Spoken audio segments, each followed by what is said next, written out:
ఎందుకంటే ఈ పనికిమాలిన కోటరీ వల్లనే. ఆయనలో ఒక అభద్రతాభావం కల్పించి నేనేదో గతంలో చంద్రబాబు నాయుడు గారు ఎలాగైతే ఎన్టీ రామారావు గారిని వెన్నుపోటు పొడిచారో అలాగే నేను కూడా జగన్మోహన్ రెడ్డి గారిని వెన్నుపోటు పొడుస్తాను అన్నటువంటి ఒక అభద్రతాభావాన్ని ఆయనలో కల్పించి నన్ను 2020 నుంచి నన్ను పక్కకు నెడుతూ సైడ్ లైన్ చేస్తా రావడం జరిగింది.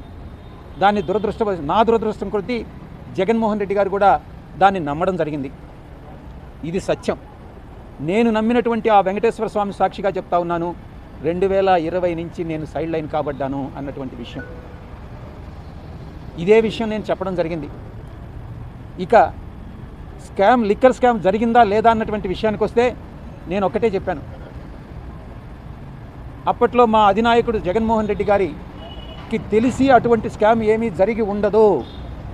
జగన్మోహన్ రెడ్డి గారికి కానీ తెలిసి అటువంటి స్కామ్ జరిగితే ఆయన ఊరుకోరు.